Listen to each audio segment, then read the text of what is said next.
अस्सलाम वालेकुम dear student. Lecture number 4 type of psychology या ब्रांच ऑफ साइकोलॉजी में आज मैं आपके सामने आपके साथ डिस्कस करने जा रहा हूं इंडक्शन प्रोग्राम के लिए जो कोर्स डिजाइन किया गया है उसके हवाले से आज मेरा चौथा लेक्चर है साइकोलॉजी की डिफिनीशन के बाद, और इसके बाद फिर बिहेवियरल साइकोलॉजी, कॉग्निटिव साइकोलॉजी के बाद चौथा लेक्चर डेवलपमेंटल साइकोलॉजी पर आपके साथ डिस्कशन करने जा रहा हूं। तो जी, इंतहाई मुफीद डिस्कशन है। आपको मैं मुख्तसर तरीके से 5-6 मिनट की वीडियो में आपको मैं डेवलपमेंटल साइकोलॉजी के बारे में बेहतरीन किस्म के मवाद देने की कोशिश करूंगा। सबसे पहली बात यह है कि डेवलपमेंट किसे कहा जाता है। डियर स्टूडेंट, अगर आप डेवलपमेंटल साइकोलॉजी को जानना चाहते हो तो ये बात याद रखिए कि डेवलपमेंटल साइकोलॉजी में एक साइकोलॉजिस्ट का जो बेसिक इंटरेस्ट है वो फिजिकल या उसके ग्रोथ या उसके स्ट्रक्चर के साथ नहीं होता, बल्कि एक साइकोलॉजी का जो इंटरेस्ट होगा वो क्या होगा, वो डेवलपमेंट ऑफ ह्यूमन ऑर्गेनिज्म का होगा। अगर कोई एम्ब्रियोलॉजिस्ट है या बायोलॉजिस्ट है तो वो उसके डेवलपमेंटल जो स्टेजेस है, एम्ब्रियो है, ब्लास्टूला है, मारूला है, गेस्ट्रूला है, फॉर्मेशन ऑफ 3 लेयर है, एक्टोडर्म है, मेसोडर्म है, एंडोडर्म है, इस पर एक बायोलॉजिस्ट सोचेगा, ठीक है ना। लेकिन डेवलपमेंटल साइकोलॉजी का इंटरेस्ट क्या होगा कि डेवलपमेंट ऑफ ह्यूमन बीइंग यानी उसकी बिहेवियर पर वो उसके साथ इसके इंटरेस्ट होगा।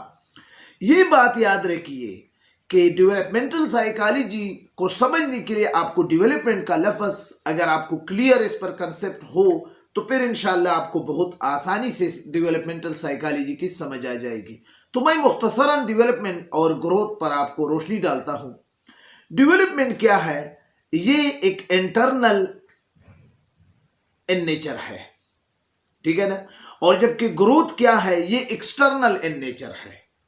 जब एक्सटर्नल इन नेचर ग्रोथ हो गया तो वो आपको नजर भी आएगा।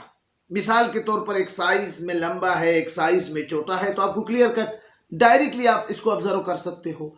जबकि डेवलपमेंट क्या है? इंटरनल इन नेचर है, तो आप इसको महसूस तो कर सकते हो, लेकिन आप इसको क्या कर सकते हो? देख नहीं सकते, ठीक है, ये बात।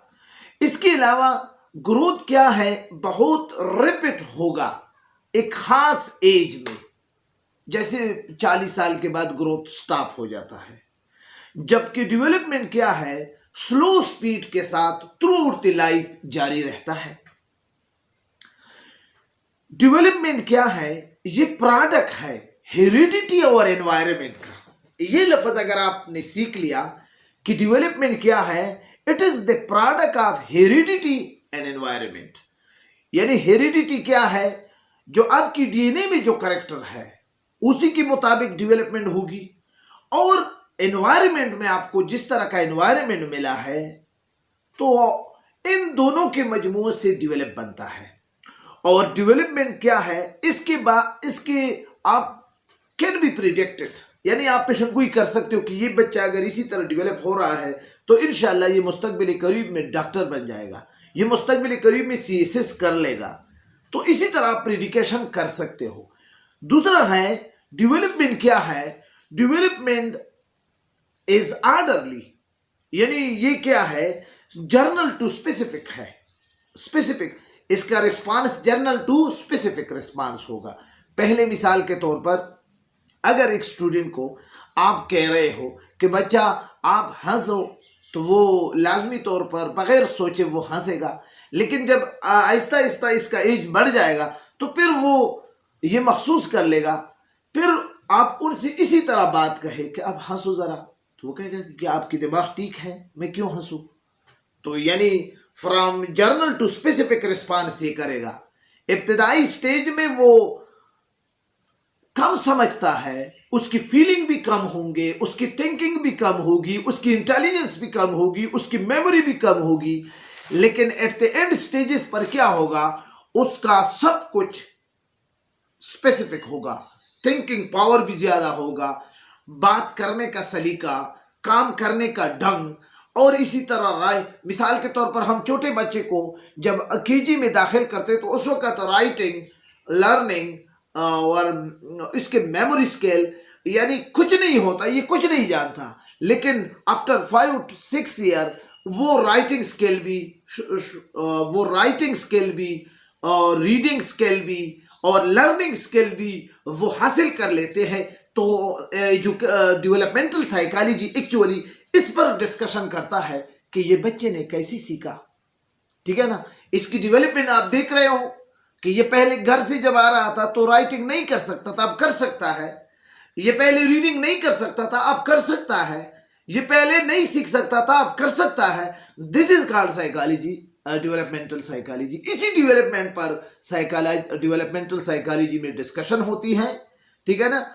अब मैं आखिर में डेवलपमेंटल साइकोलॉजी एक साइंटिफिक अप्रोच है, यानी देखने के बाद वो एक स्टेटमेंट करेगा, फिर एक्सपेरिमेंट होगी, फिर इसके बाद फिर वो चीज कानून की एक साइंटिफिक अप्रोच होगा, यानी बगैर देखे वो नहीं कर सकता डेवलपमेंटल साइकोलॉजी में, ठीक है ना। Scientific approach which aim to explain growth change and consistency through the life span, ठीक है ना। अब इसी तरह developmental psychology look at how thinking, feeling and behaviour change throughout a person life. ये आखिर में जो sentence, how look at how thinking, feeling, behavioural change, ठीक है ना, थ्रूआउट ए पर्सन लाइफ, तो इसको हम कहते हैं डेवलपमेंटल साइकोलॉजी। उम्मीद करता हूं कि डेवलपमेंटल साइकोलॉजी आपको इस पर थोड़ा बहुत कंसेप्ट क्लियर हुआ होगा। अब इस पर आप सब कुछ लिख सकते हो। आखिर में फिर कह रहा हूं कि डेवलपमेंटल साइकोलॉजी में हमारा इंटरेस्ट ग्रोथ नहीं होगा, फिजिकल ग्रोथ नहीं होगा, हमारा इंटरेस्ट मेंटल ग्रोथ होगा। एक डेवलपमेंटल साइकोलॉजी में हमेशा हम मेंटल ग्रोथ पर बात करेंगे, हमेशा हम मेंटल बिहेवियर पर बात करेंगे, हमेशा हम इंटेलिजेंस पर बात करेंगे, हमेशा हम सोशल और इमोशनल चीज़ों को पर बात करेंगे कि इसके इमोशन कैसे हो गए, इसके फीलिंग कैसे हो गए, इसकी थिंकिंग कैसे हो गए, इसकी जजमेंट में कितना फर्क आ गया। तो ये सब कुछ अगर आप डिस्कशन करना चाहते हो तो ये कंसर्न है डेवलपमेंटल साइकोलॉजी भी। इजाजत चाहता हूं, उम्मीद करता हूं कि आपको मेरी ये लेक्चर नंबर 4 डेवलपमेंटल साइकोलॉजी की वीडियो आपको पसंद आई होगी। अगर आपको अच्छी लगी है, थोड़ा बहुत इसमें वैरायटी लगी है, तो लाजमी तौर पर चैनल में नए हो सब्सक्राइब करें और साथ बेल आइकन भी प्रेस करें। इजाजत चाहता हूं।